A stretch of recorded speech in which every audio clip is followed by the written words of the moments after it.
అందరికీ నమస్కారం. Welcome to our channel. YSR Congress party, ఈ పార్టీ అక్రమాల పుట్ట. ఈ పుట్టలో మీరు ఎంత తవ్వితే అంత చీమలు బయటికి వస్తానే ఉంటాయి అన్నమాట. చీమలు అంటే అవినీతి. ఈ అవినీతి ఈ పార్టీకి అంటుకున్నటువంటి ఒక దారుణమైనటువంటి అంటురోగం.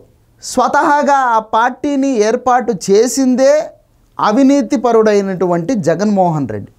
ఇక ఆ పార్టీలో నాయకులంతా ఏ రేంజ్ అవినీతి పరులు అనేది మనం ప్రత్యేకించి మాట్లాడుకోవాల్సినటువంటి అవసరం లేదు. కానీ విషయం ఏంటంటే, కోతి చేతికి కొబ్బరికాయ దొరకడం అనేటటువంటి సామెత మనందరం విరివిగా వాడుకుంటూ ఉంటాం కదా.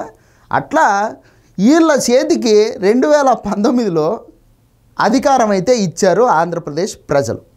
ఇక చూసుకోండి, మొదలుపెట్టారు బ్యాండ్ బాజా బారాతు. ఆంధ్రప్రదేశ్కి వాయింపుడు. ఏ రేంజ్ వాయింపుడు అంటే దేన్ని వదిలిపెట్టలేదన్నమాట. ఆర్టీసీ భూములను వాళ్ళ పార్టీ ఆఫీసులకు లీజులకు రాసుకున్నారు. అది కూడా 99 సంవత్సరాల లీజులకు 1000 రూపాయలు నామమాత్రపు రెంటుకు. వీళ్ళు మళ్ళీ మాట్లాడతారు అభివృద్ధి కోసం ఈ టీసీఎస్ సంస్థకు 21 ఎకరాలు ప్రభుత్వం ఇస్తే అమ్మేశారని చెప్పేసి. సరే, వీళ్ళు దోపిడీలు ఏ రేంజ్లో అంటే వాళ్ళు వీళ్ళు అని కాదు, ఎవడు పడితే వాడు దోపిడీలకు ఏ రేంజ్లో పాల్పడ్డారో మనం ఆల్రెడీ చూసిందే అనమాట. ఇప్పుడు కూటమి ప్రభుత్వం ప్రతిదాన్ని తవ్వి వెలికి తీసే ప్రయత్నం అయితే చేస్తూ ఉంది. ఇక జగన్మోహన్ రెడ్డి గారు అధికారంలో ఉన్నప్పుడు సమస్తము తానే అయిపోయి ప్రభుత్వం మొత్తాన్ని నడిపినటువంటి షాడో ముఖ్యమంత్రిగా పేరు తెచ్చుకున్నటువంటి వ్యక్తి సజ్జల రామకృష్ణ. ఈయనను తెలుగుదేశం పార్టీ నాయకులు, కార్యకర్తలు ముద్దుగా జగన్మోహన్ రెడ్డి బానిస, గుమాస్తా అని కూడా పిలుచుకుంటూ ఉంటారన్నమాట. ఇక ఉద్యోగులైతే మాత్రము సకల శాఖ మంత్రి అని చెప్పేసి పిలుచుకుంటూ ఉంటారు. ఇక ఈయన గారి చేతివాటం ఏంటంటే, కబ్జాల పునాదిపై సజ్జల సామ్రాజ్యం ఏర్పాటు చేసుకున్నాడు అని చెప్పేసి చెప్తా ఉన్నారు. 63 ఎకరాల ప్రభుత్వ భూమిని ఆక్రమించుకొని అందులో గెస్ట్ హౌస్లు కూడా కట్టుకొని దర్జాగా రాజ్యం వెళ్తూ ఉండేటటువంటి పరిస్థితి ఈ సజ్జల రామకృష్ణారెడ్డిది. ఈయన గారి కొడుకేమో డిజిటల్ కార్పొరేషన్ అనే సంస్థని శాంతం నాకించేస్తే ఈయన గారు సకల శాఖ మంత్రిగా అన్ని రంగాలలో కూడా ఏలు పెట్టేసి అందిన కాటికి దోసుకొని ఒక సామ్రాజ్యాన్ని ఏర్పాటు చేసుకున్నాడు అనమాట. కడప శివారులోని సీకే దిన్నే, చింతకుమ్మ దిన్నే అంటారు. ప్రభుత్వ మాజీ సలహాదారు సజ్జల రామకృష్ణారెడ్డి కుటుంబ ఎస్టేట్ గురించి ఆంధ్రజ్యోతి అనే పత్రిక ఆల్రెడీ రాయడం జరిగింది.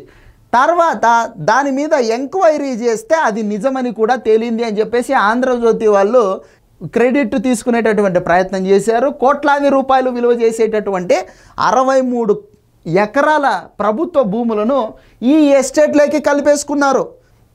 ఎట్లా? అదే ఇడుపులపాయ ఎస్టేట్లోకి ఎస్సీ ఎస్టీలకు సంబంధించినటువంటి అసైన్డ్ భూములను ఏ విధంగా అయితే రాజారెడ్డి, రాజశేఖర్ రెడ్డి కలిపేసుకున్నారో అట్లా సజ్జల రామకృష్ణారెడ్డి 63 ఎకరాల ప్రభుత్వ భూముల్ని తన ఎస్టేట్లోకి కలిపేసుకున్నాడంట. రెవెన్యూ అటవీ భూములను సైతం లాగేసుకొని తన ఎస్టేట్ని విస్తరించుకున్నాడు అని చెప్పేసి రెవెన్యూ అధికారులు గుర్తించడం జరిగింది. మాజీ సీఎం జగన్మోహన్ రెడ్డికి ఇడుపలపాయ ఎలాగనో సజ్జల కుటుంబానికి ఈ చింతకొమ్మ దిన్నె అనేటటువంటి ప్రదేశంలో ఈ ఎస్టేట్ ఆ విధంగా అన్నమాట. రిజర్వ్ ఫారెస్ట్లో సజ్జల సామ్రాజ్యం అనేటటువంటి కథనం ఈ ఆంధ్రజ్యోతి ప్రచురించింది. దాన్ని ఒకసారి మీరు రెఫర్ చేసుకోవచ్చు. రెవెన్యూ రికార్డుల్లో సజ్జల ఎస్టేట్లో అటవీ శాఖ భూములు ఉన్నట్టు స్పష్టంగా తేలింది. అయితే అటవీ శాఖ అధికారులు ఈ భూమి మాది కాదంటూ చేతులు ఎత్తేయడం ఇక్కడ గమనార్హం. కలెక్టరు సీరియస్గా తీసుకొని గట్టి ఆదేశాలు ఇచ్చేసరికి జాయింట్ కలెక్టర్ అదితి సింగ్, అటవీ శాఖ ల్యాండ్ సర్వేయర్లు పలుమార్లు క్షుణ్ణంగా పరిశీలించి అవును నిజమే 42 ఎకరాలు కబ్జా అయింది అని చెప్పేసి కన్ఫర్మ్ చేశారు. అయితే ఫైనల్గా ఆ నెంబరు 63 ఎకరాల దగ్గర ఆగింది. సజ్జల ఎస్టేట్లో ఫారెస్ట్తో పాటు రెవెన్యూ భూములు కూడా ఉన్నాయి. ఇక్కడ మామిడి తోట, నేరేడు తోట, టేకు సాగుతో పాటు ఒక గెస్ట్ హౌస్ను కూడా నిర్మించుకొని ఆయన ఆ గెస్ట్ హౌస్లో సేద తీరుతూ ఉండేటటువంటి పరిస్థితి. ఇక ఈ అధికారులంతా ఈ కబ్జా అయినటువంటి భూములకు సంబంధించి సర్వే నెంబర్లన్నీ బయటికి తీసి ఆ రైతులు ఎవరైతే ఉన్నారో ఆ సర్వే నెంబర్లకు సంబంధించి వాళ్ళందరినీ పిలిపించి విచారిస్తూ ఉన్నారన్నమాట. ప్రభుత్వానికి చేరిన నివేదిక అనుసరించి సజ్జల రామకృష్ణారెడ్డి కుటుంబానికి కడప, చిత్తూరు, హైదరాబాద్ జాతీయ రహదారులలో వ్యవసాయ భూములు ఉన్నాయి. ఈ వ్యవసాయ భూములన్నీ కడప నగర శివారులో ఉన్నాయన్నమాట. రోడ్డు పక్కనే అయితే ఎకరం 5 కోట్ల రూపాయలు, కొద్దిగా దూరం అయితే 3 కోట్ల పైమాటే నడుస్తూ ఉంది బహిరంగ మార్కెట్లో. ఇక్కడ రెవెన్యూ పొలం నెంబర్ వచ్చేసి 1599, 1600/1, 1601/1 ఇట్లా పలు రకాల సర్వే నెంబర్లకు సంబంధించినటువంటి భూముల్ని ఆక్రమించుకొని కలిపేసుకొని చక్కగా దోపిడీలకు పాల్పడి రాజ్యం వెళ్తూ ఉన్నారన్నమాట. చూసారా ప్రజలారా?